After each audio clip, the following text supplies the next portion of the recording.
Sorry,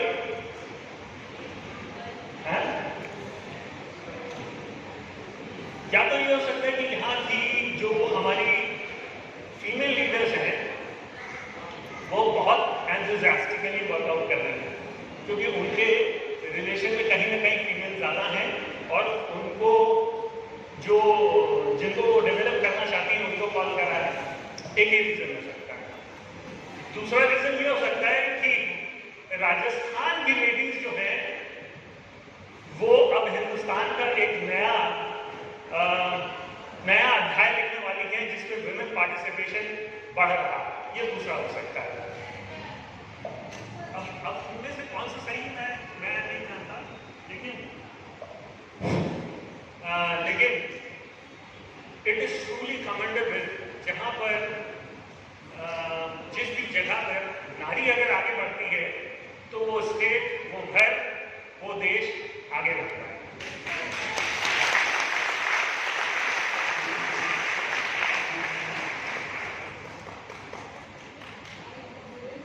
अब mails पहली बार मैं देख रहा हूँ हिंदुस्तान में थोड़े से दबे हुए नजर आ रहे हैं। ये जेंडर बायसनेस नहीं है, मैं कोई बायस होकर के नहीं बोल रहा हूँ, लेकिन ट्रूली स्पीकिंग जो आज मैं आपको रेशो दिखाऊंगा स्लाइड्स में, world wide direct selling industry में किस तरह से डेवलप हो रहा है और फीमेल पार्टिसिपेशन कैसे बढ़ रहा है, ये वर्ल्ड वाइड सिनेरियोस में आपको दिखाऊंगा। अच्छा, हमारी सोसाइटी जो है वो 3 कैटेगरीज में डिवाइड है। हम अगर अपनी फिंगर ऐसे ले लें, मैं आपसे नहीं पूछूंगा कि आप किस कैटेगरी में, आप सिर्फ अपनी उंगली पकड़ के बताना। तीन हमारी ये फिंगर है, ठीक है। इस फिंगर को हम लेकर के चले, ये इसको हम मान लेते हैं रिच, ठीक है। ये है मिडिल क्लास, ये है पुअर, है। अब जो हमारी सोसाइटी यहाँ हिंदुस्तान की है वो इन्हीं 3 मेन सेगमेंट में है। रिच है, मिडिल क्लास है और पुअर है। ये 3 कैटेगरीज में है। मुझे नहीं मालूम आप किस कैटेगरी में है, किस में नहीं है, लेकिन आप अपने आप को रियलाइज करिएगा ट्रू सेंस में। मतलब आप किसी से मत पूछिएगा, किसी की तरफ मत देखिएगा, आप सिर्फ मैं और आप हैं इस ऑडिटोरियम में के अंदर, सिर्फ मैं और आप हैं और कोई नहीं है, ठीक है। अब बहुत ध्यान से अपने आप को एनालाइज करते हुए आप अपना हाथ ऐसे कर सकते हैं, ऐसे कर सकते हैं, बिगैर किसी को बताए हुए, दिखाए हुए, जिस भी में भी है, और अपनी इन 3 में से एक फिंगर को टच कर सकते हैं कि फाइनेंशियली आज आप किस कैटेगरी में हैं। आप कर सकते हैं एक्सरसाइज, तो उसमें किसी को बताने की जरूरत नहीं है कि आप अपनी उंगली की इस कैटेगरी में है, इस कैटेगरी में है या इस कैटेगरी में। बहुत ही फोकस्ड हो करके आप अपने आप को एक बार एनालाइज करने की कोशिश करिए कि आप अपने इस उंगली की इन 3 कैटेगरीज में से किस कैटेगरी में हैं। मुझे नहीं मालूम आपकी क्या फाइनेंशियल है, मुझे नहीं मालूम आपके क्या एक्सपेंसेस हैं, ये सिर्फ आपको मालूम है कि आप आज की डेट में किस कैटेगरी में हैं, ठीक है। सबको क्लियर? दूसरा मेरा क्वेश्चन है, आप जिस भी कैटेगरी में हैं, अगले 5 साल में आप किस कैटेगरी में पहुंचना चाहते हैं, वो वाली फिंगर टच कर सकते हैं। आप ही की फिंगर है, मेरी नहीं है। आपको मालूम है इन 3 में से आप किस पोजीशन में हैं और अगले 5 साल में आप किस पोजीशन पे पहुंचना चाहते हैं। आप खुद एक्सरसाइज करके देख सकते हैं, आप ही की फिंगर है, आपको मालूम है कहां पर है और अगले 5 साल में आप कहां पर जाना चाहते हैं।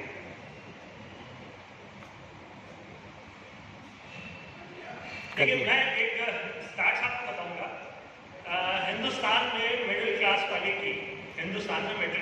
की, क्योंकि मेजॉरिटी जो मुझे यहाँ पे लग रहा है वो मिडिल क्लास है, मेजॉरिटी मिडिल क्लास है। अब हिंदुस्तान में आज की डेट में मिडिल क्लास कहाँ से आता है, मतलब उसका उसका अगर हम देखें आज की डेट में कि वो किस सैलरी ब्रैकेट में हो या फाइनेंशियल ब्रैकेट में हो, तो मिडिल क्लास में आता है। आज की डेट में अगर आपकी ईयरली इनकम 5 लाख से 18 लाख के बीच में है तो आप इस कैटेगरी में आते हैं। अब 5 लाख से लेकर के 18 लाख के बीच जो कमा रहा है वो अपना हाथ खड़ा करे, हाँ बेधड़क होकर के 5 से 18, ठीक है ना। अब 18 के ऊपर अभी हम नहीं जाते हैं, 5 के नीचे की तरफ देखते हैं। अब देखिए बैठे बैठे आप लोग अपनी फिंगर फील कर रहे थे कि किस कैटेगरी में है, और जब मैंने आपको ब्रैकेट बताया तो हो सकता हो आपका जो सोच थी वो थोड़ी सी चेंज हुई। अब आप 5 लाख से नीचे जो कमा रहे हैं वो हमारे यहाँ कहीं ना कहीं पुअर कैटेगरी में आते हैं। तो अगर हम 5 लाख के नीचे हैं या 10 लाख के नीचे है, उसमें भी मैं थोड़ा सा आपको बाइफरकेट करके बताता हूँ, बहुत ध्यान से सुनिएगा, आपको बहुत चीज क्लियर होगी आज।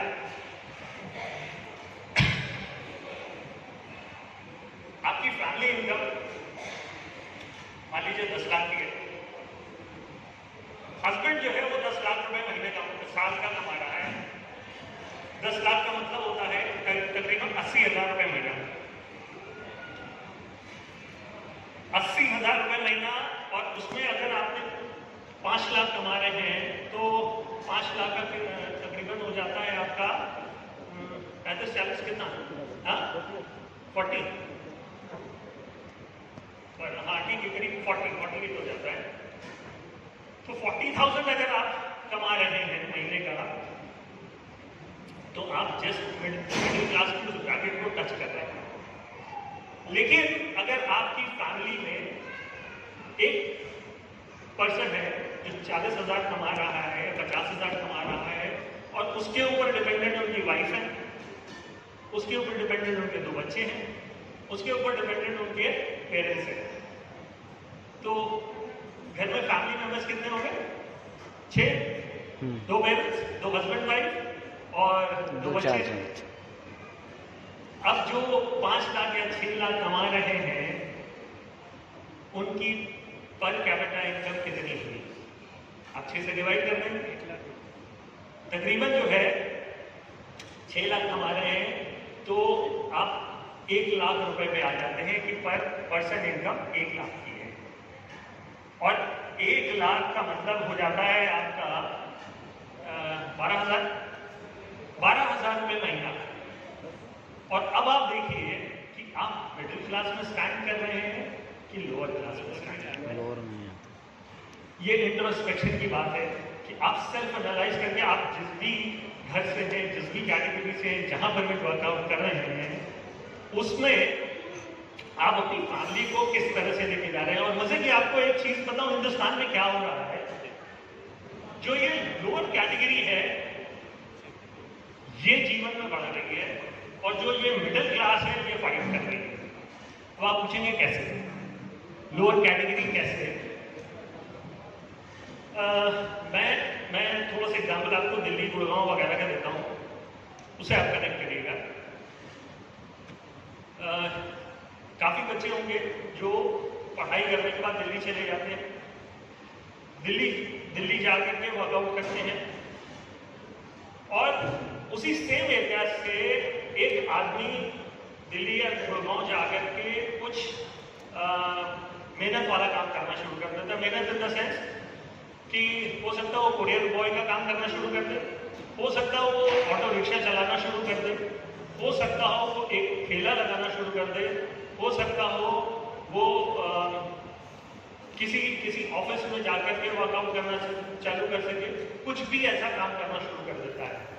अब लोअर कैटेगरी में क्या हो रहा है कि वर्क पार्टिसिपेशन लोगों का बढ़ रहा है। हस्बैंड काम कर रहा है, वाइफ काम कर रही है। हस्बैंड है ना 40 साल का, वाइफ है 40 साल की, दोनों कर रहे हैं। उनका 18-20 साल के बच्चे हो गए हैं उन्होंने भी काम करना शुरू कर दिया। और इस तरह से अगर आप देखिए तो जो मिडिल क्लास वाले हैं 80,000 कमा रहे हैं, उसके कंपैरिजन में जो मिडिल क्लास वाला आज की डेट में है वो 20-20 हज़ार लोग मिल करके कमा रहे हैं, तो उनकी फैमिली का पर कैपिटा इनकम बढ़ रहा है। तो हिंदुस्तान में आज की डेट में जो नया चेंज आ रहा है उसमें वर्क पार्टिसिपेशन लोगों का बढ़ता जा रहा है और फैमिली इनकम जो लोअर क्लास में है वो ऊपर बढ़ते जा रहे हैं। अच्छा, कितने लोग यहाँ पे जॉब वाले हैं? कुछ जॉब वाले बैठे? आप लोग जॉब वाले हैं? अच्छा, जो लोग जॉब वाले हैं उनके घर में झाड़ू बर्तन के लिए माई आती है नहीं आती है? हा? आती है? अब आप लोअर क्लास का और मिडिल क्लास का टेंशन देखिए। जो लोग जॉब में हैं उनको मान लीजिए 20, 25, 40, 50, 60 हज़ार मिल रही है, वो अपनी उस जॉब के लिए ज्यादा टेंशन में, अगर मान लीजिए कोई दिक्कत होना और वो जॉब छोड़ना चाहे वो छोड़ नहीं सकते। और वहीं पर वो लोअर क्लास में अगर कोई व्यक्ति है, आप उसको डांट के देखिए, दिल्ली में तो लोग बाग अपनी माइयों के हाथ पैर जोड़ते हैं कि प्लीज आ जाना। रीजन क्या है कि उनके लिए अपॉर्चुनिटीज भरी पड़ी है। ये घर में ये तो दूसरा है, लेकिन जो मिडिल क्लास वाला जॉब वाला है ना, उसके लिए सबसे बड़ी टेंशन है कि अगर आज मैंने ये जॉब छोड़ी तो कल मेरा घर कैसे चलेगा। रीजन जो वो माइंड वाला काम है, वो उसको स्किल सेट इतना स्ट्रांग है कि उसको यह मालूम है ये घर छूटा तो मुझे डेफिनेटली 2-3 दिन में दूसरा मिल जाएगा। लेकिन जो वो जॉब वाला है उसका स्किल सेट इतना वीक है कि उसको मालूम है कि अगर मैंने आज ये छोड़ा तो कल मुझे मिले जॉब 2 महीने बाद मिले, 6 महीने बाद मिले या ना मिले। तो दोनों का डर का डिफरेंस बहुत तगड़ा बैठा हुआ है, सिर्फ इसलिए कि स्किल सेट लोगों का डेवलप उस हिसाब से नहीं हुआ है जिस हिसाब से होना चाहिए। इंडिया में क्या है कि आपका अगर लड़का 20 साल, 22 साल, 23 साल का हो गया है तो आप उसको कंपटीशन की पढ़ाई के लिए, उसके एजुकेशन के लिए आप प्रमोट करते रहते हैं, पढ़ने के ऊपर करते रहते हैं कि तो किसी तरह से क्लरिकल ग्रेड में या कहीं पर भी लग जाए तो मेरे को एक सिक्योरिटी आ जाएगी। लेकिन वहीं पे अगर आप विदेश में देखिए ना, वहाँ पे 15-16 साल के बाद अब बच्चा जो है वो अपने आप को सेल्फ फाइनेंस करने लगता है। वो अपनी एजुकेशन के ऊपर, चाहे वो कोरियर बॉय का काम कर ले, चाहे जैसे हिंदुस्तान से भी बच्चे जब विदेश जाते हैं ना तो वहां पे वो हर वो काम कर सकते हैं जो वो यहाँ नहीं करते। वो पिज्जा हाउस में काम कर लेगा, वो बर्गर दे देगा, वो पेट्रोल पंप पे कर लेगा, वो गाड़ियां लगवा लेगा, और वो इंजीनियरिंग कर रहा होगा या MBA कर रहा होगा, वो वहां जाकर के सारी चीज कर लेगा, क्योंकि वहां पे देख रहा है वातावरण ऐसा है, स्किल सेट ऐसे डेवलप होता है, और इसी वजह से वो लोग आगे बढ़ते जाते हैं।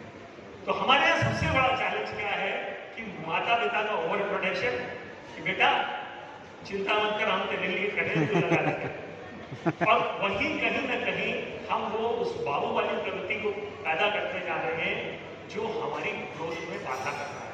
अब आज की डेट में हिंदुस्तान राइज कर रहा है, आप सब लोग देख रहे हैं नहीं देख रहे हैं? आप लोगों को दिखता है नहीं दिखता कि इस टाइम हिंदुस्तान राइज कर रहा है?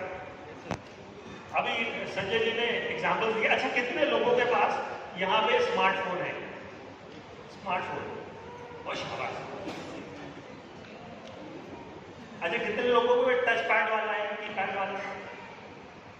कीपैड वाले में कुछ लोगों के पास होगा जरूर, क्योंकि वो अगर बात कर रही है तो उससे बढ़िया कोई फोन नहीं होता है, क्योंकि उसकी बैटरी 3 दिन चलती है एक बार आप चार्ज करने से।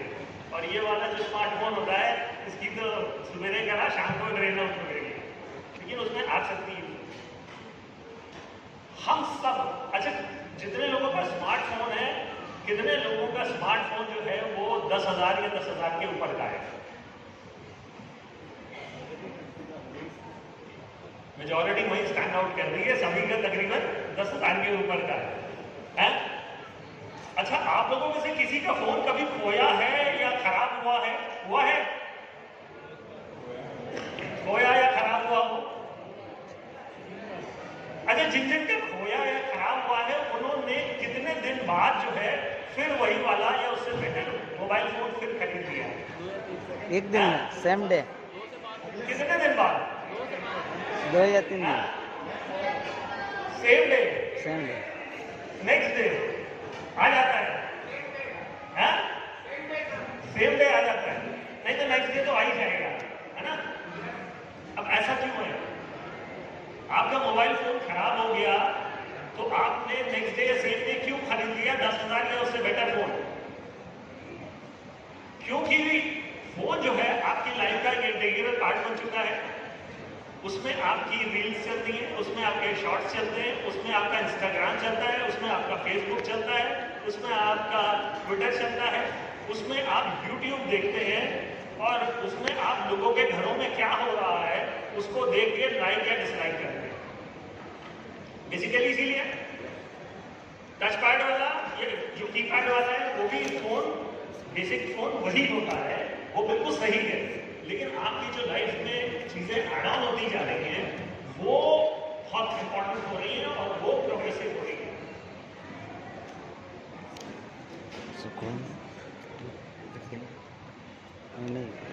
मैं थोड़ी देर में स्लाइड चलूंगा और फिर ये बोर्ड मार्कर है, मेरे को मार्कर और उसको रब करने के लिए चुना है। आई गॉट इट, क्योंकि हम लोग दोनों तरफ से होते हुए चलेंगे। अच्छा, डायरी पेन कितने लोग लेकर के यहाँ पे बैठे हैं? डायरी पेन है ना? हाँ, मैं कुछ अगर बोलूंगा लिखने के लिए तो लिख भी सकते हैं। यस। अच्छा, आप फील ये करिएगा मैं और आप हैं और कोई नहीं है। आप और किसी को यहाँ फील मत करिएगा, सिर्फ मुझे और अपने आप को करिएगा। अब आपको मैं एक बहुत हाइपोथेटिकल सिचुएशन देता हूँ। हाइपोथेटिकल सिचुएशन क्या है? हेलीकॉप्टर किसने किसने फोटो में देखा है? अच्छा, किसने किसने हेलीकॉप्टर फोटो में भी नहीं देखा? तो जब किसी ने हाथ नहीं उठाया तो ऑब्वियस रीजन है कि अगर देखा है तो सभी के हाथ ऊपर होने चाहिए। अच्छा, मैं हाइपोथेटिकल सिचुएशन आपको ये दे रहा हूं कि मैं और आप हेलीकॉप्टर से जयपुर से दिल्ली जा रहे हैं और टाटा कंपनी का वो हेलीकॉप्टर है। अब कितने लोग फील कर सकते हैं कि टाटा कंपनी के हेलीकॉप्टर में मेरे साथ दिल्ली से जयपुर से दिल्ली जा रहे हैं? फील कर रहे हैं? हम लोग यहां से उसको टेक ऑफ करते हैं, आगे बढ़ते हैं और सडनली जो है उसमें प्रॉब्लम आती है और गिर पड़ता है और उसमें मैं नहीं रहता हूं, लेकिन आप जो हैं वो पैरालाइज्ड हो जाते हैं। सिचुएशन ये कि आप उसी हेलीकॉप्टर में हैं और वो उसमें प्रॉब्लम होती है और गिरता है और आप पैरालाइज्ड हो जाते हैं। अब टाटा कंपनी का था तो रतन टाटा आपको देखते हैं और आपके सामने एक ब्लैंक चेक रखते हैं। सपोज आपके सामने वो रतन टाटा ने ब्लैंक चेक रख दिया, आप पैरालाइज्ड हैं, आप वर्क नहीं कर सकते। आप उस चेक में कितना अमाउंट लिखेंगे जो आपकी बाकी बची हुई जिंदगी और आपकी फैमिली उससे आगे अपना जीवन व्यतीत कर सकती है? आप वो अमाउंट लिख सकते हैं, क्योंकि मैं वो अभी आपसे अमाउंट लूंगा और वो मैं बोर्ड पे लिखूंगा। जो भी आपको सही लग रहा है, जो भी, इट इज योर थॉट। अपने आप को एनालाइज करिए कि आप एनालाइज हो जाते हैं, आप वर्क नहीं कर सकते, आपके ऊपर फैमिली की रिस्पॉन्सिबिलिटी है और आपको एक सर्टेन अमाउंट रतन टाटा दे रहे हैं ब्लैंक चेक के रूप में कि आप उसको भर लीजिए और वो आपके अकाउंट में क्रेडिट हो जाएगा। तो वो अमाउंट क्या होगा? 100 करोड़। जो भी लिखना चाहें और जो भी अमाउंट लिख रहे हैं उसका एक वैलिड रीजन लिखिए, इतना अमाउंट आपने क्यों लिखा है। You should be very clear. थोड़ा सा टाइम लगेगा क्योंकि क्वेश्चन थोड़े से आपकी लाइफ से रिलेटेड है और टफ है, मजाक वाला क्वेश्चन नहीं है, टफ क्वेश्चन है, आपकी लाइफ का क्वेश्चन है और आपसे रिलेटेड है। तो यू नीड टू टेक, आप 1-2 मिनट लेना चाहें, सेल्फ एनालिसिस करना चाहें, सेल्फ इंट्रोस्पेक्शन करना चाहें, आप वो करके वो एक अमाउंट अपनी डायरी में लिखिए।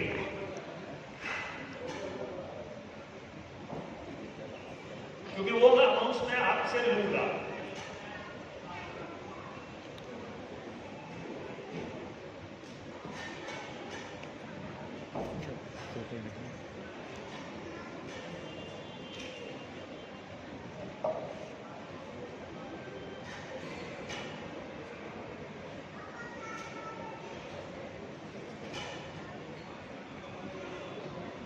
लिख लिया? यस सर, हाँ, यस सर। अब जिसने लिख लिया वो मेरे को अमाउंट बताएगा और उसका एक्सप्लेनेशन देगा कि उसने वो अमाउंट क्यों रखा, क्या रीजन है। क्योंकि रीजन जब मैं बोलूँगा अमाउंट लिखने में बोलूँगा तो हाइपोथेटिकल कुछ भी कोई बोल सकता है, लेकिन जब मैं बोलूँगा जो अमाउंट लिखा है उसका क्या रीजन है वो क्लियरिटी के साथ बताए, तो मुझे समझ में आएगा कि हाँ उसने अपनी लाइफ को सीरियसली लिया है कि नॉट सीरियसली लिया है। क्योंकि आप सीरियसली लेंगे तो हम एक सोल्यूशन की तरफ जाएंगे, नॉट सीरियस होंगे तो हम किसी सोल्यूशन की तरफ नहीं बढ़ सकते। क्योंकि आपको आपका ही जब नहीं पता है तो मैं या संजय जी आपका कुछ नहीं कर सकते। You should be very clear about yourself, your life, your family, where you want to go, आप कहाँ जाना चाह रहे हैं, वो आपको क्लियर होना चाहिए, तभी हम एक नतीजे में पहुंच सकते हैं। तो जिन ने वो अमाउंट लिख लिया है वो अपना हाथ खड़ा करते हैं। मैं फर्स्ट टाइमर ऑडियंस से जो हमारे एसोसिएट हैं उनके सिवाय जो फर्स्ट टाइमर ऑडियंस है मैं उनका हाथ देखना चाहूँगा। जो फर्स्ट टाइम अगर इस विंग्सऑफ के इवेंट में आए हैं और इस तरह का इवेंट अटेंड कर रहे हैं अपनी लाइफ में, उनमें से कोई हाथ खड़ा करे और मेरे को रीजन दे कि क्या कितना अमाउंट लिखा और किस लिए लिखा। मेरा क्वेश्चन क्या काफी डिफिकल्ट है आप लोगों के लिए? नो सर, नहीं। नो। आपकी लाइफ है, आपको एक ब्लैंक चेक दिया गया है, उसमें एक आपको अमाउंट भरना है और उसका रीजन देना है। वो अमाउंट का रीजन क्या होगा? बहुत सिंपल है, थोड़ा सा इंट्रोस्पेक्शन वाला है अपने आप के। वो अमाउंट क्या होगा? अच्छा, हम करेंगे क्या, एक मेल की तरफ से लेंगे, एक फीमेल की तरफ से लेंगे, ठीक है? इस साइड से कोई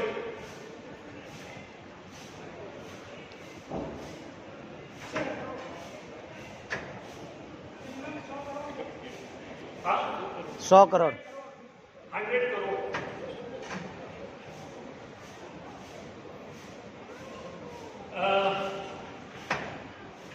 करोड़। जो आपने ये लिखा है उसका रीजन क्या है? सॉरी, नहीं, आपने जो अपनी लाइफ के लिए, अपनी फैमिली के लिए ये, हाँ, मेरी प्रेजेंट सैलरी या इनकम जो इस समय अभी मेरी इनकम है वो उस पर डिपेंड करेगा, मेरी एज और परफेक्ट आंसर, बिल्कुल सही आता है, बिल्कुल और, सही आता है। उसी और के मेरी फैमिली मेंबर और उनकी जो मेरे पे आश्रित है उनकी इनकम करेक्ट, डिपेंड करेगा। करेक्ट, इसलिए मैं मिनिमम 100 करोड़ उसमें फिल करूँगा। ठीक है। अब जो ये 100 करोड़ फिल कर रहे हैं, आपको एक आइडिया हो गया कि आपको इतनी चाहिए। तो अभी जो आप वर्कआउट कर रहे हैं वो आपकी वर्किंग से वो 100 करोड़ कब तक पहुंच सकते हैं? 10 इयर्स। आप ये वर्कआउट कर रहे हैं कि 10 इयर्स में आप 100 करोड़ से पहुंच सकते हैं। वो आज की अगर आपकी इनकम हम ले लें प्रेजेंटली और उसमें इन्फ्लेशन ऐड करके या एड-ऑन्स ऐड करके हम उसको वर्कआउट करें तो 10 इयर्स में वो 100 करोड़ पहुंच जाएंगे। Perfect, perfect. और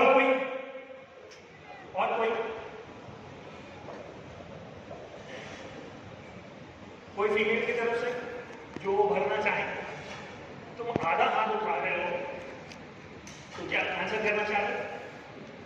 हाँ, या तुम्हारा थॉट है, मैं उसमें कोई नई चीज नहीं ले रहा हूँ, इट इज योर इंटरप्रिटेशन, जो भी सही लग रहा हूँ। ताकि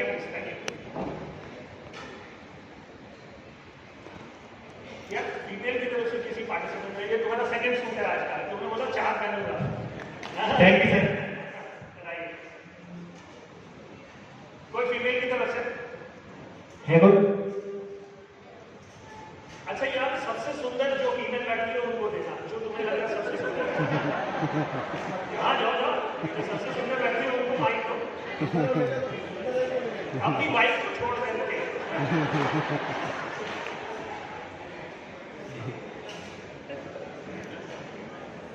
कंफ्यूज हो गया किसके पास जाऊँ? अच्छी चीजें लगती सभी मेरे को। चलो दो किसी और को। कोई भी अपनी इच्छा से, मेरे को सभी अच्छे लग रहे हैं। सारे अच्छे लगे हो। माइक उछाल दो, जिसके पास चला गया वही सुन रहा है। रेडी? जो पहली बार इस प्रोग्राम को देखने आए एक बार एड्रेस करेंगे।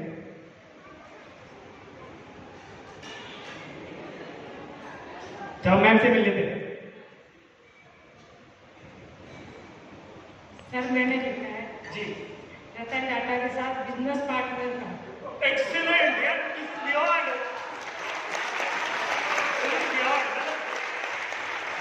नॉर्मली इस तरह का थॉट जो है ना वो एंटरप्रेन्योर वाला होता है। आप फर्स्ट टाइम आए हैं?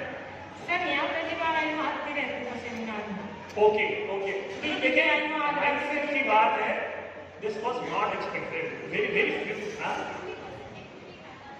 ओके ओके, वो तो बहुत ज़्यादा हो जाता है। 4% जीडीपी में कॉन्ट्रीब्यूट कर रहे हैं इंडिया की आज की डेट में। 2% इंडिया की जीडीपी इज ह्यूज। आपने कहा कि उनके साथ पार्टनरशिप है। जी सर। वो तो मुझे डाउट है कि रतन टाटा उसके लिए तैयार होंगे नहीं होंगे, क्योंकि चेक बाकी तो आपसे बोला है चेक अमाउंट जो आपकी लाइफ को कैरी करने जाए। चेक लेने के लिए मैं तैयार नहीं हूँ। आप चेक लेने के लिए भी तैयार हैं, आप उनके साथ पार्टनर। देखिए क्या है ना, इस एक्सरसाइज से दो चीज़ निकल के आती हैं। एक आपका थॉट प्रोसेस, दूसरा आपका कॉन्फिडेंस लेवल और सेल्फ थॉट कि मैं क्या करना चाहता हूँ। परसेंटेज में क्या होता है, हिंदुस्तान में लोग अपने बारे में सोच ही नहीं सकते कि मैं क्या चाहता हूँ क्या नहीं चाहता। और जब आप अपने बारे में सोच नहीं सकते कि मैं क्या चाहता हूँ तो आप रास्ता कैसे ढूंढेंगे। दूसरा मेरा ऑब्जेक्टिव होता है कि लोगों में कॉन्फिडेंस लेवल चेक करना, कम्युनिकेट करने के लिए। क्योंकि कितना डिफिकल्ट था, बहुत सिंपल सा आंसर था, लेकिन कितना डिफिकल्ट था लोगों को खड़ा होकर के अपने जो चेक का अमाउंट है उसको बताना। नहीं तो ड्यू सॉफ्ट में आपको ये दो चीज मिलती है। एक आपका थॉट लाइफ का कि आप कहाँ जाना चाहते हैं, किस तरह से जाना चाहते हैं। दूसरा कॉन्फिडेंस एंड कम्युनिकेशन। ये हमारा बेसिक जो प्रोडक्ट है स्किल्स का, वो उभर करके आता है। राइट। ये किसी स्कूल में नहीं पढ़ाया जा सकता। ये वर्क करके धीमे धीमे धीमे धीमे आपकी लाइफ में एक ट्रांजिशन लेकर के आया जा सकता है, और जो सिर्फ व्यू सॉफ्ट में आज की डेट में होता है। तो आई होप आप लोगों ने जो भी अमाउंट्स लिखे होंगे, जो भी आपने अमाउंट्स अभी लिखे होंगे, उससे आपका आज एक डायरेक्शन बन गया कि मुझे कहाँ जाना है, मुझे क्या चाहिए। अब रतन टाटा तो है नहीं, क्योंकि हाइपोथेटिकल सिचुएशन दी थी। अब आपके पास होना चाहिए कि हमारे पास लाइफ में क्या मीन्स है उस जगह पहुंचने का, उस टारगेट में। वो अगर आप अपने उसमें लिख सकें कि मेरे पास लाइफ में किसी का जॉब हो सकता है, किसी का ट्यूशन हो सकता है, तो जो आपने अमाउंट लिखा है वहां पे आप पहुंच सकते हैं कि नहीं पहुंच सकते, ये अब आप इंट्रोस्पेक्ट कर सकते हैं। और जब आप अपने आप के मीन्स लाइफ के इंट्रोस्पेक्ट करेंगे तो आपको समझ में आएगा कि उसमें आपको कितनी मेहनत करनी है। जब तक आपको मेहनत का नहीं समझ में आएगा, फोकस नहीं समझ में आएगा, तब तक आपने जो अभी लिखा है अमाउंट उस पर कभी नहीं पहुंच सकते। एक तो मीन्स और दूसरा मेहनत। तो मैक्सिमम जो ड्यू सॉफ्ट से आप बैठे हैं उनके लिए मीन्स आज की डेट में तैयार है, वो है ड्यू सॉफ्ट का प्लेटफॉर्म। क्योंकि प्लेटफॉर्म आज की डेट में बहुत जरूरी है। कोई भी प्लेटफॉर्म मिल जाए आपको, चाहे यूट्यूब मिल जाए, वो भी एक प्लेटफॉर्म है।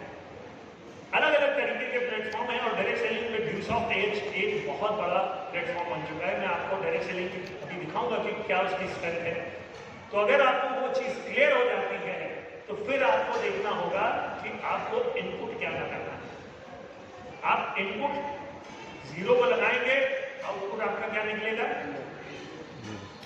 किसी चीज में इनपुट अगर आप 0 लगाएंगे तो आउटपुट क्या निकलेगा, 0। बट ऑब्वियस है 0 से input is equal to output. Input 10% के लगाएंगे, आउटपुट क्या निकलेगा 10%। तो Newton's law to every reaction there is equal and opposite reaction. ये एक न्यूटन का लॉ है, सभी ने तकरीबन ये पढ़ा है। 3 न्यूटन के लॉ थे उसमें, और यूनिवर्सल है। तो जो हम इनपुट लगा रहे हैं वही हमारा आउटपुट लाइफ में निकल रहा है। Right sir. मैं आज बहुत ज़्यादा गहराई इस सब्जेक्ट में, बहुत बढ़िया सब्जेक्ट है और बड़ा गहराई वाला है, मैं उसमें नहीं जाऊँगा क्योंकि मेरे को अभी एक स्पीकर्स के साथ सेशन इसके बाद लेना है। आज मैं 2 सेशन लेने वाला हूँ। पहला वाला जो है वो जनरल वाला है और उसके बाद एक सीनियर्स के साथ है जो लिख चुके हैं, डायरेक्शन चुन चुके हैं और मेहनत कर रहे हैं, उनके साथ ये वाला स्लाइड्स तो जो भी सॉफ्टवेयर है उनके पास, सबके पास ये होगी और ये डिसिफर करती है कि आपको लाइफ में ऊंचाई तक पहुंचना है। अब मैं आपको एक नई चीज से मिलाने जा रहा हूँ, वो है व्हाट इज एआई। एआई का नाम सुना है ना? सभी ने सुना है? किसने नहीं सुना है एआई? बहुत लोगों ने, जिन्होंने नहीं सुना होगा, नहीं सुना है तो बिल्कुल निराश होकर देखिए, आपका कॉन्फिडेंस वो बोलेगा कि मुझे नहीं मालूम।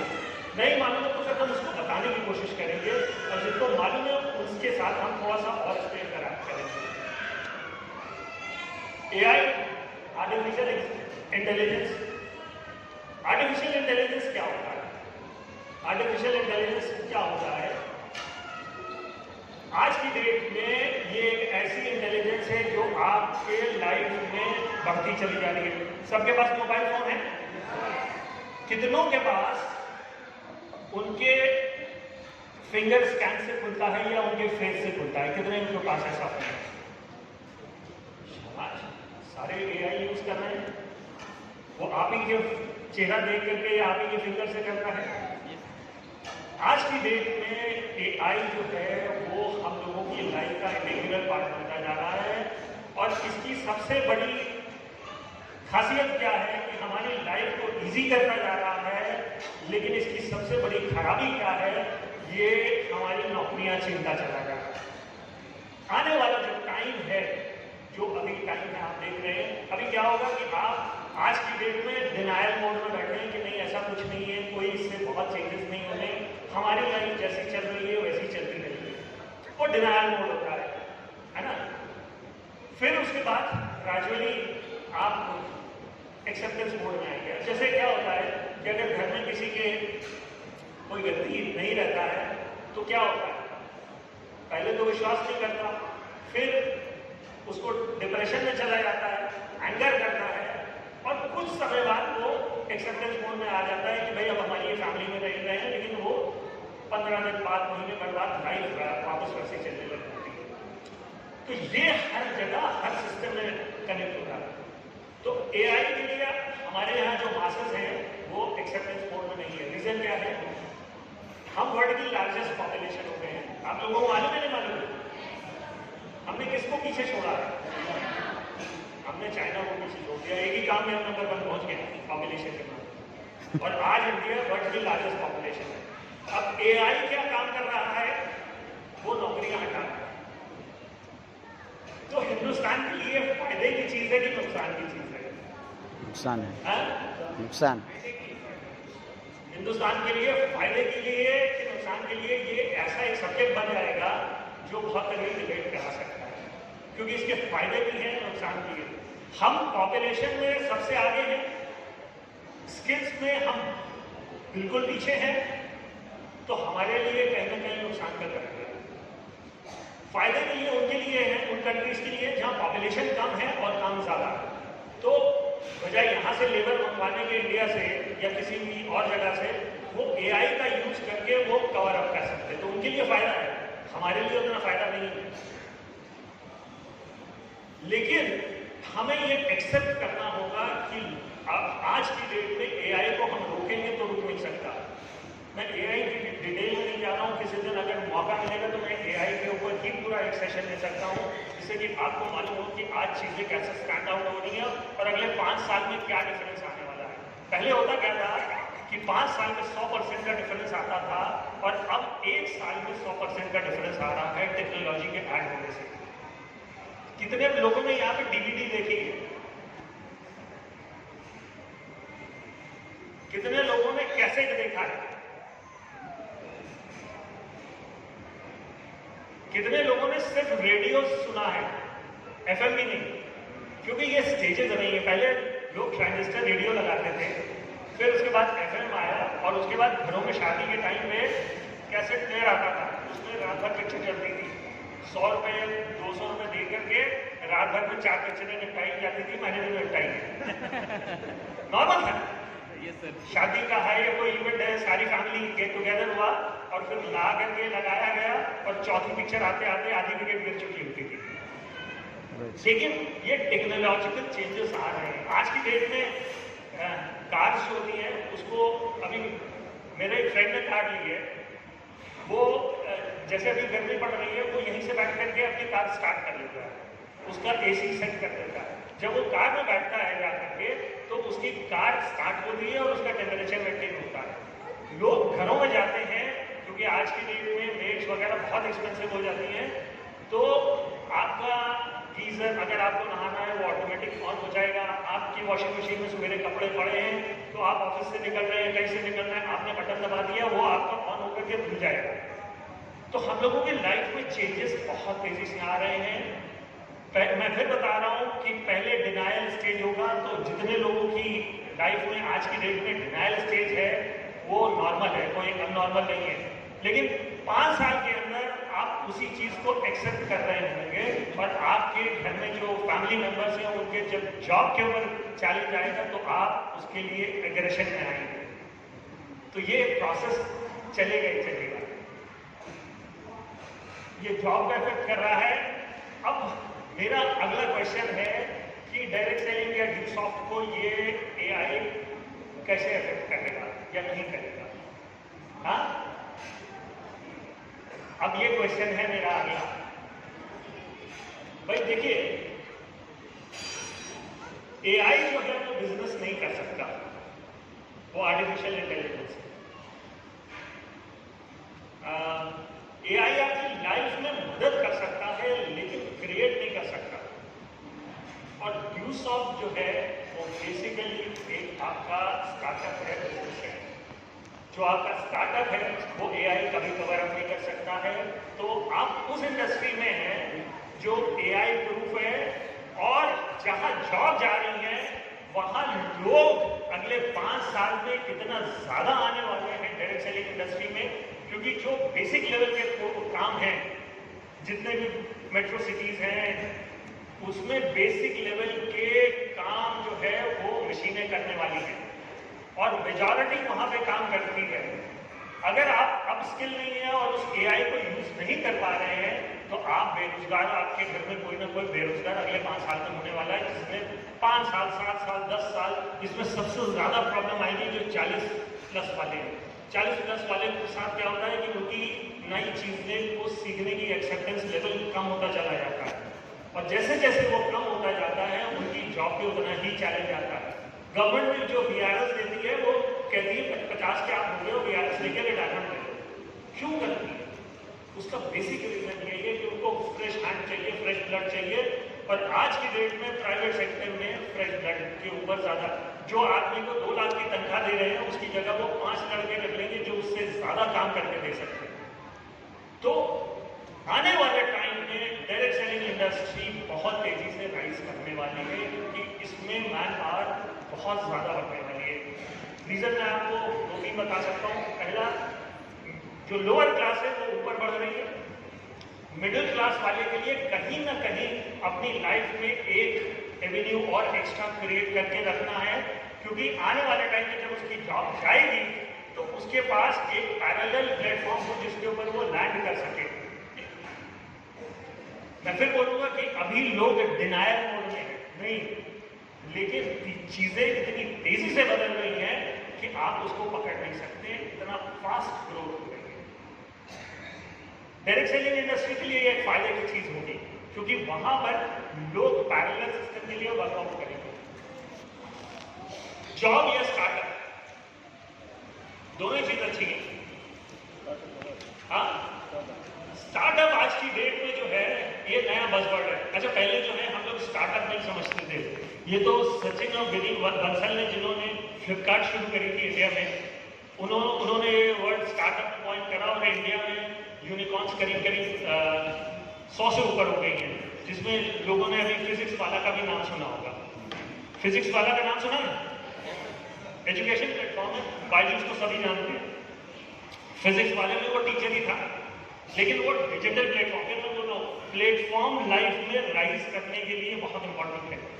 चाहे ई कॉमर्स प्लेटफॉर्म हो, चाहे यूट्यूब प्लेटफॉर्म हो, चाहे कोई और प्लेटफॉर्म हो। तो आप लोगों के पास जो ये ड्यूसॉफ्ट का प्लेटफॉर्म है, डायरेक्ट सेलिंग इंडस्ट्री का ये जो प्लेटफॉर्म है, ये अनपैरेलल है और एवर ग्रोइंग है।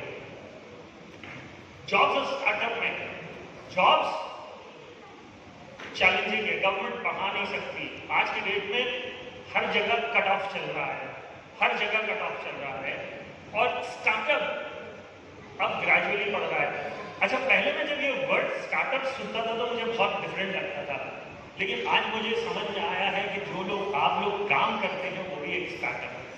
जो आप आईडी लेकर के वर्कआउट करना शुरू करते हैं वो भी एक स्टार्टअप है।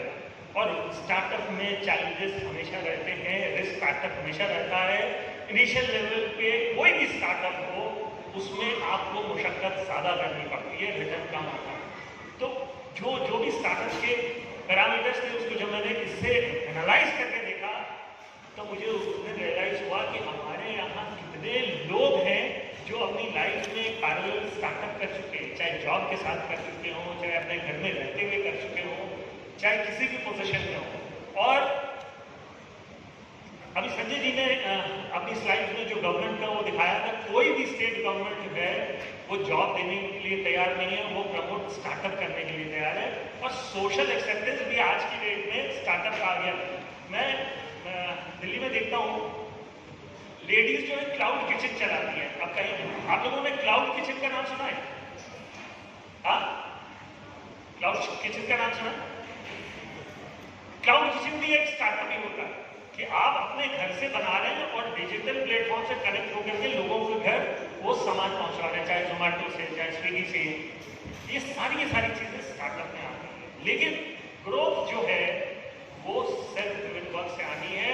और जो ये सेंचुरी शुरू हुई है, अगले 5 साल में मेटियोरिक चेंजेस आने वाले हैं। इंडिया को अगर आप देखें तो वो ग्रोइंग इकोनॉमी है। आज की डेट में एक ही इकोनॉमी है जो प्लस में चल रही है, जिसकी 7.2% जीडीपी ग्रोथ रेट है, वर्ल्ड की फास्टेस्ट ग्रोइंग इकोनॉमी में है। और जिस हिसाब से चल रहा है हिंदुस्तान, अगले 7 साल में, 23 चल रहा है, अगले 7 साल में 2030 आते आते हम वर्ल्ड की 3rd लार्जेस्ट इकोनॉमी होने वाले हैं। और जो लोग बिजनेस में आएंगे, वर्कआउट करेंगे, वो पीछे नहीं रह सकते। लेकिन कुछ लोगों का कुछ नहीं हो सकता क्योंकि वो जीवन में कुछ करना ही नहीं चाहता। जो कुछ करना ही नहीं चाहता उसको भगवान भी नहीं करता। वो तो कई बार सोचता होगा यार इसको ऊपर बुलाऊं कि वहीं पे रहता है। ये तो कुछ नहीं करता, ऊपर बुला करके एक्स्ट्रा वहां पे वैकेंसी भरती। तो आज की डेट में अगर आप मेहनत किसी भी तरीके से करना शुरू कर देंगे, हिंदुस्तान ग्रो करने वाला है। आप उसके साथ पैरेलली ग्रो करते हैं या नहीं करते, ये आपके हाथ में है कि आप एफर्ट अपने लिए, अपनी फैमिली के लिए किसी भी डोमेन में कितना लगा रहे हैं। क्योंकि हिंदुस्तान को देखिए निकल चुका है, उसको कोई रोक नहीं सकता। ड्यूसॉफ्ट 23 साल से डायरेक्ट सेलिंग इंडस्ट्री पे रूल कर रही है। ड्यूसॉफ्ट की ग्रोथ को कोई नहीं रोक सकता। ड्यूसॉफ्ट हैज टू ग्रो और इन टाइम्स टू कम हम लोग पायनियर थे, पायनियर हैं और इस डायरेक्ट सेलिंग के पायनियर भी रहेंगे।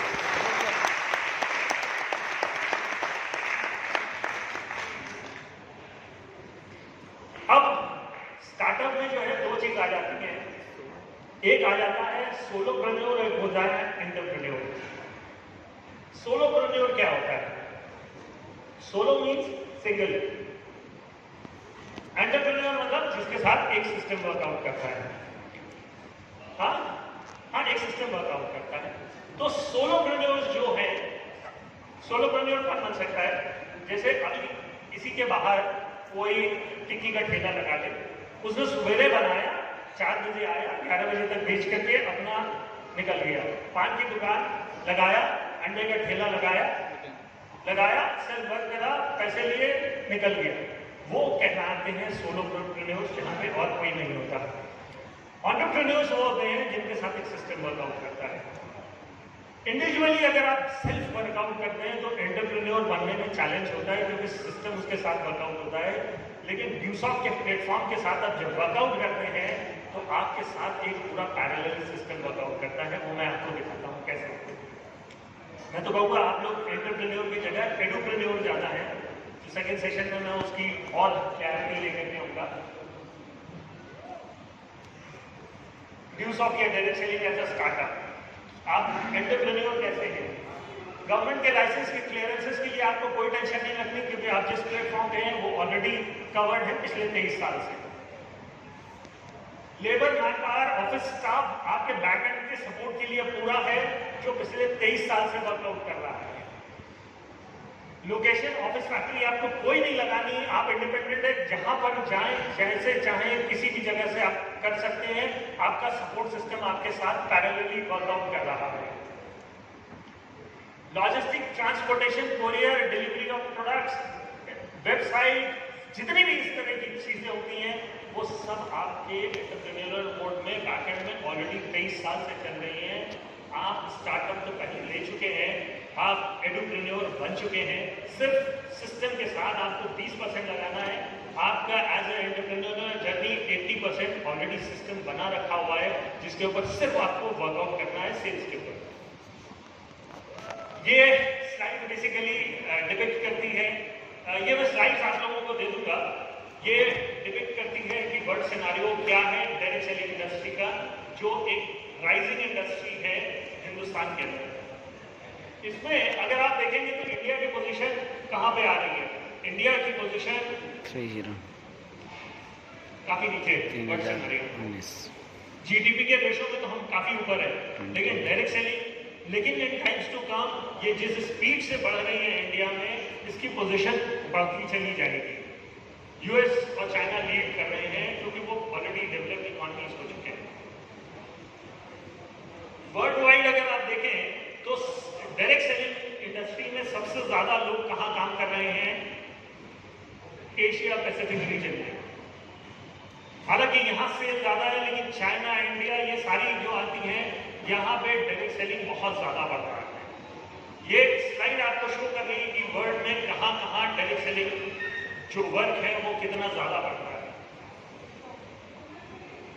ये सब स्टैट्स हैं कि कितने पार्ट टाइम हैं, कितने फुल टाइमर्स हैं। इसमें अगर आप देखिए फुल टाइमर्स जो है वो 13% है, पार्ट टाइमर्स 37% है और रिसेंटली ज्वाइन 50% है। सेल फोर्स की बात कर रहे हैं, मेल फीमेल, जैसे यहाँ पे 70-30 का रेशो है, उसी रेशो में है।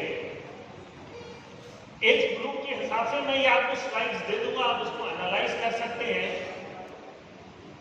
ये इंपॉर्टेंट है कि इस इंडस्ट्री की जो ग्रोथ रेट है वो 18% है। 18% किसी भी इंडस्ट्री की ग्रोथ रेट जो होती है बहुत अच्छी होती है। किसी की इंडिया की जीडीपी ग्रोथ रेट 7.2 है, जो वर्ल्ड में हाईएस्ट है। अमेरिका है या और कंट्रीज हैं वो 2-3% पे चल रही है। चाइना सेकंड है तो वो करीब 3.4% है। तो ये इंडस्ट्री 80% पे चल रही है, तो बहुत कमेंडेबल है। ये इंडिया के में कहाँ इसकी प्रेजेंस है? North east, south west, north east. तो वर्ल्ड इंडिया के अंदर प्रेजेंस इसमें ग्राफिकली हमने रिप्रेजेंट करी है। नॉर्दर्न रीजन में ये स्टेट्स आ जाती हैं। अभी आपका अगर इसमें हम जयपुर देखें तो राजस्थान जो है वो इसी सेगमेंट में आता है, जो इसको कवर अप करता है, और ये जो है नॉर्दर्न रीजन में आते हैं। इसी तरह से eastern region, western region, southern reason, north east region, और ये इंडिया की डायरेक्ट सेलिंग ग्रोथ रेट। इसमें मैं आपको ये चीज और बताना चाहूंगा,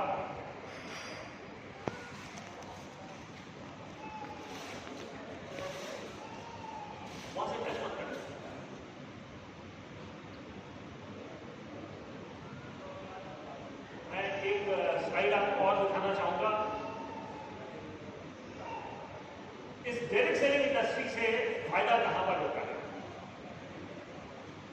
डायरेक्ट सेलिंग इंडस्ट्री में सबसे बड़ा फायदा होता है स्किल डेवलपमेंट का, दूसरा फायदा होता है फाइनेंशियल्स का, और तीसरा होता है सोशल सर्कल का। ये 3 मेजर फायदे हैं जो इस डायरेक्ट सेलिंग में आप वर्ल्ड वाइड कहीं पर भी जाएंगे इसका फायदा नजर आएगा।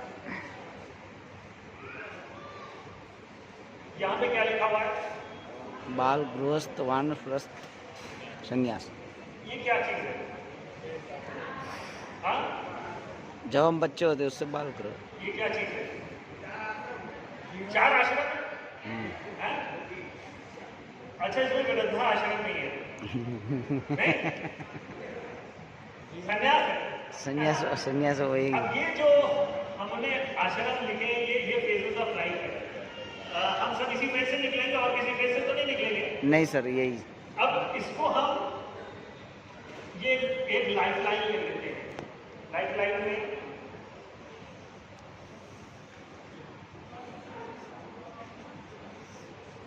ये लाइफ लाइन में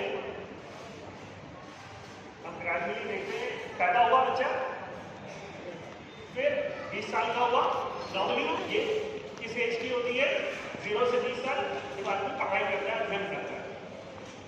फिर अगला फेज जो होता है वो 60 साल के करीब जाता है। इसमें क्या करता है? 30 से 60 के बीच वर्क करता है, करियर बनाता है।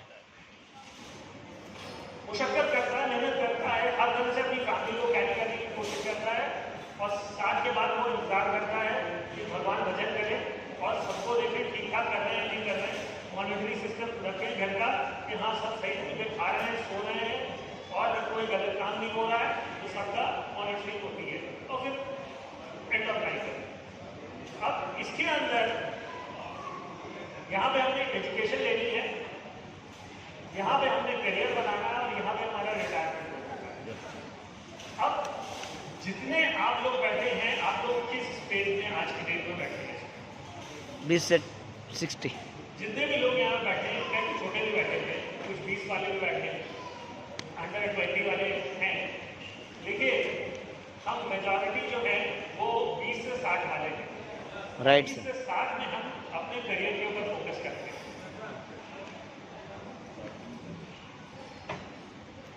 यहाँ पर हमारी एजुकेशन आती है तो IQ आती है, और यहाँ पे हमारे करियर आता है तो EQ आती है, इमोशनल क्वोशेंट। अब IQ और EQ मैं आज ज़्यादा डिफाइन नहीं करूँगा, लेकिन इम्पोर्टेंट आपके लिए क्या है कि आप लाइफ की किस फेज में हैं और उस फेज में आप क्या कर रहे हैं। अब उसको हम अपने प्रोडक्ट से कनेक्ट करते हैं कि जिस फेज में आप हैं। Phases of education, phases of education में सबसे पहला फेज क्या होता है? करिकुलम। करिकुलम क्या होता है? ये काफी लोगों के लिए नया चीज आ रही होगी, बच्चों ने जिन्होंने पढ़ा भी होगा वो भी इसको नोट आउट कर सकते हैं। करिकुलम बेसिकली KG to 12 वाला होता है या ग्रेजुएशन वाला होता है, जो करिकुलम स्टडीज है, प्री डिफाइंड है, नॉर्मली 20 साल तक के लिए। फिर उसके बाद एक्स्ट्रा करिकुलम। एक्स्ट्रा करिकुलम में क्या होता है? हाँ, तुमने एक अपनी 12th तक की पढ़ाई कर ली, फिर उसके बाद या ग्रेजुएशन करने लगे, वो करिकुलम में आते जो प्री डिफाइंड सिलेबस में आता है। एक्स्ट्रा करिकुलम में जो है आपके एग्जाम्स आ जाते हैं जहाँ आप कम्पीट करते हैं, वो एक्स्ट्रा करिकुलम होता है। एक्स्ट्रा करिकुलम के लिए स्कूल कॉलेज होते नहीं होते, सिर्फ कोचिंग सेंटर्स होते हैं और कुछ नहीं होता, वो एक्स्ट्रा करिकुलम में आता है।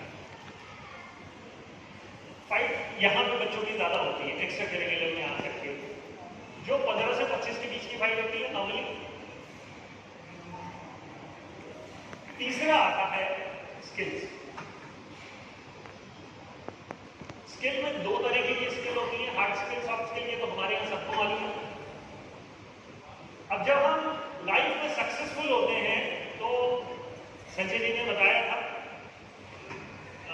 कहना ने भी बताया था, 39% और 61% हार्ड स्किल और सॉफ्ट स्किल, 39 और 60 वाला ये रेशो है।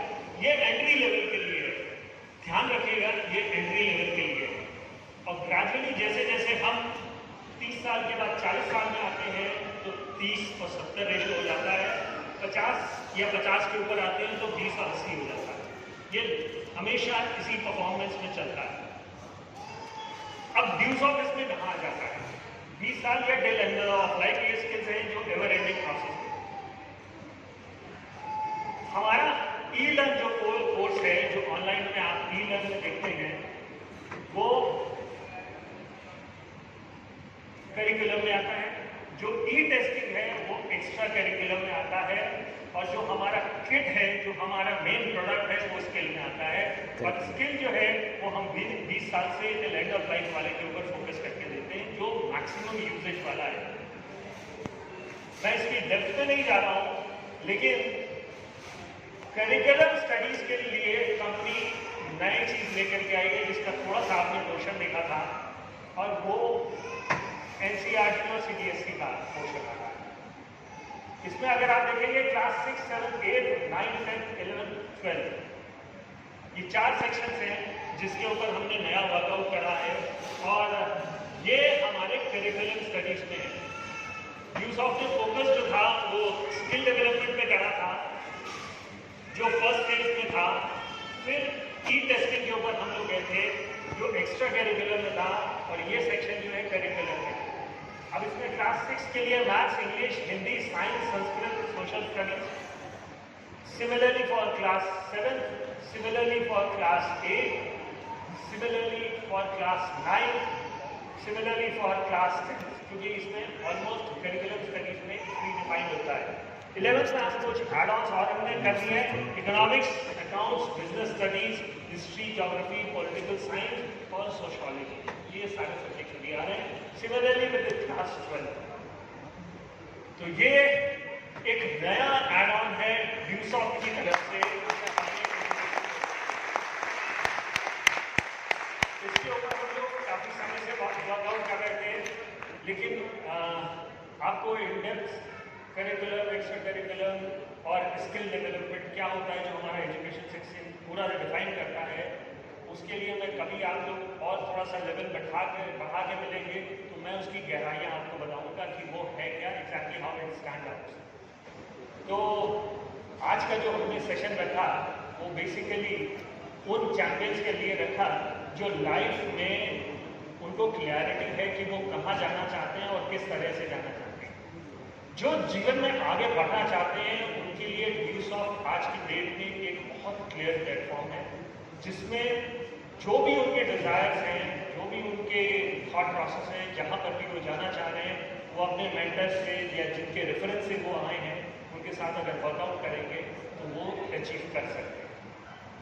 आई एम प्रीटी श्योर कितने लोग यहाँ पे जिंदा हैं? यार अगर जिंदा है तो जिंदा नजर आना चाहिए।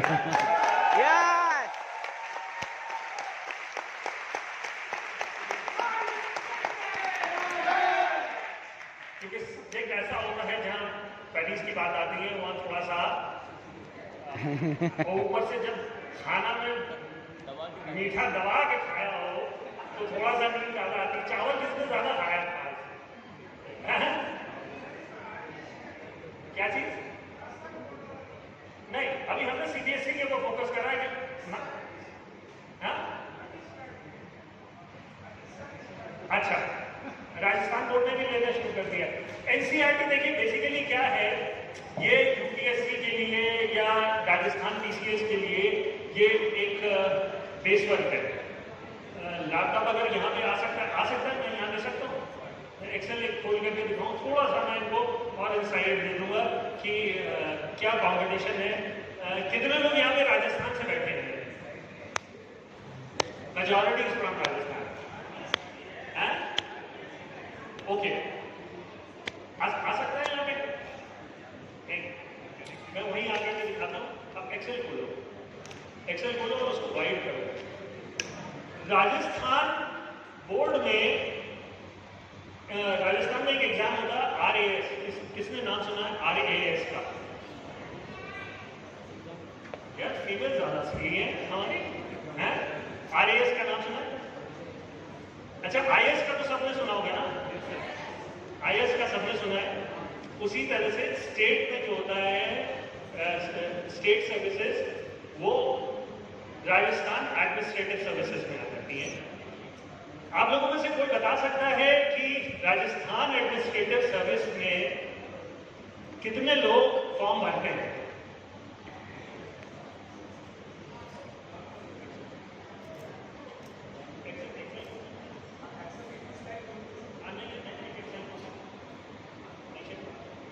राजस्थान में कितने लोग फॉर्म भरते हैं? मैं देखिए आपकी आंख खोलने वाला हूं। लाखों। अच्छा, कितने लोगों ने कभी कोई लाइफ में कॉम्पिटिटिव एग्जाम दिया है?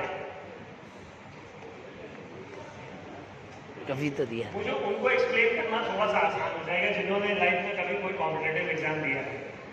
मैं राजस्थान का एग्जाम्पल लेकर चल रहा हूँ, आईएएस का नहीं ले रहा हूँ। राजस्थान एडमिनिस्ट्रेटिव सर्विसेज में संतोष जी, एक्सेल आप स्क्रीन में दिखा सकते हो? तो फिर मैं जो बोलता जा रहा हूँ वो आप डाल लेना, सिर्फ एक्सेल खोलना। इसमें फॉर्म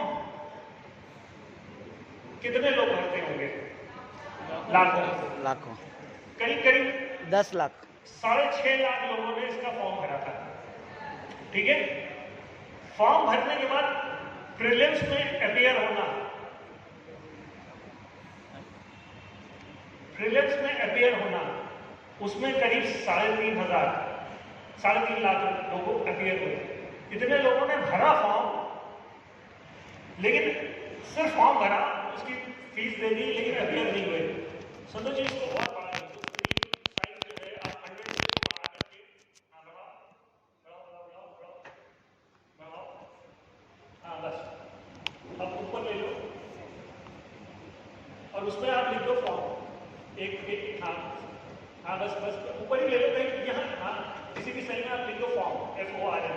इतने लोग गए फॉर्म भरने, सबको स्क्रीन वहां से ज्यादा नजर आएगा। फॉर्म लिख दो FORM और उसके आगे लिख दो 6.5 लाख, 6.5, हाँ 6.5 लाख, एक और। ठीक है, अब इसके फॉर्म के नीचे आप लिखो प्रीलिम्स, PRELIM, प्रीलिम में एग्जाम देते हैं करीब 3.5 लाख अपीयर, जिन्होंने पढ़ाई करी होगी वो देने जाते हैं। फिर मेंस आता है, यही फॉर्मेट है। मेंस का एग्जाम देने जो है वो मेंस होता है, इंटरव्यू होता है और फाइनल होता है सिलेक्शन। फाइनल जितनी भी जॉब होती है नॉर्मली ये 800 से लेके 1000 तक ली जाती हैं। तो मान लीजिए हम हाइपोथेटिकली 1000 लेकर के चल रहे हैं, 1000 बच्चों का सिलेक्शन होना है राजस्थान एडमिनिस्ट्रेटिव सर्विस में। अब इसका एक स्टैंडर्ड फॉर्मूला होता है कि अगर 1000 है तो मेंस नॉर्मली जो है वो 15 टाइम्स होता है, 15,000, और इंटरव्यू जो होता है वो इसका 3 टाइम्स होता है जितनी पोस्ट होती हैं। तो मतलब ये इंटरव्यू करीब आपका 3,000 का। तो प्रीलिम में आप लिखिए 3,50,000, 3,50,000। हाँ, फिर प्रीलिम के नीचे आप मेंस लिखिए, मेंस MEINS, मेंस में आप 15,000। फिर आप आ जाइए इंटरव्यू,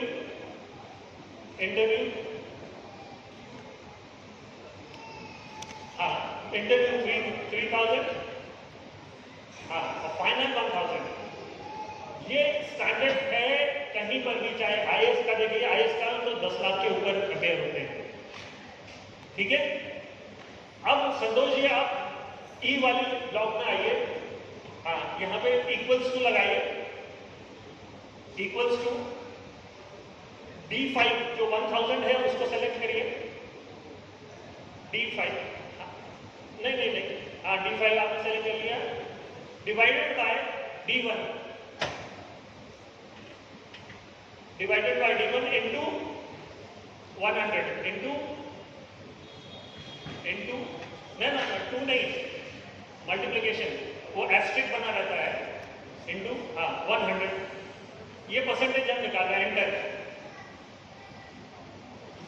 ये प्रोबेबिलिटी है सिलेक्शन की। 6.5 लाख में से जो सिलेक्शन प्रोबेबिलिटी 0.15% है, 0.15%। ये राजस्थान की बात कर रहा हूं, अगर आप आईएएस के लिए इंडिया में करेंगे तो वो 0.1% होगी। तो प्रोबेबिलिटी ऑफ सिलेक्शन आप जिस चीज के लिए लगे होते हैं उसमें 0.15% है। और इसी को अगर आप नीचे लेते आएंगे तो आपको इसका और डिटेल मिल जाएगी। मैंने तो सिर्फ आपको समझाने के लिए बताया कि लोग उसके लिए तैयारी करते हैं और जिस चीज़ के लिए तैयारी करते हैं उसमें सिलेक्शन, और उसमें भी आपको बता दो जो SDM बनता है ना, वो यहाँ पे 80 सीट्स होती हैं बस, जिसके लिए सारे एस्पायर करते हैं, या तो पुलिस सर्विसेज के लिए या एडमिनिस्ट्रेटिव सर्विसेज के लिए, दोनों को मिलाकर के 150 से ज़्यादा सीट नहीं होती है। तो उसकी प्रोबेबिलिटी 0.01% के करीब होती है। तो हम जो वर्कआउट करते हैं कई बार हम वो मृत तृष्णा में लगे रहते हैं और हमें नहीं मालूम होता है, लेकिन अगर आप उसको कंपेयर करिए स्टार्टअप से या डायरेक्ट सेलिंग से, यहाँ probability of success is more than 20%। तो 0.15% और 20% में जमीन आसमान का फर्क है। डायरेक्ट सेलिंग में जब आदमी वर्कआउट करता है, फोकस होकर करता है, सक्सेस की प्रोबेबिलिटी उसकी डेफिनेटली बहुत हाई होती है और वो साल का 1 करोड़ भी पहुंच जाता है, जो किसी भी गवर्नमेंट सर्विस में 1 करोड़ पहुंचता है। तो संजय जी जो हमारे साथ बैठे हुए हैं, उन्होंने अगर 16 करोड़ रुपए अगर कमाया है, तो उस 16 करोड़ रुपए कमाने के लिए उनकी प्रोबेबिलिटी देखिए कितनी हाई नहीं होगी इसके कंपैरिजन में। सो ऑन दिस नोट आपके लिए मैं एक क्वेश्चन मार्क छोड़ करके जा रहा हूँ कि आपकी लाइफ का जो आज आपने चेक लिखा है कि आपकी लाइफ को कितना चाहिए और उसको किस तरह से आप अचीव कर सकते हैं, उसके ऊपर ज़रूर ध्यान दीजिएगा। और मुझे पूरी उम्मीद है आप ड्यूसॉफ्ट में अगर आएंगे, अपने अपलाइन के साथ वर्कआउट फोकस होके करेंगे, तो आपकी प्रोबेबिलिटी 20% में आ जाएगी और आपका सक्सेस रेशो जो गवर्नमेंट जॉब्स में है उससे कहीं ज़्यादा हो जाएगा सक्सेस होने का। So on this note I thank you all.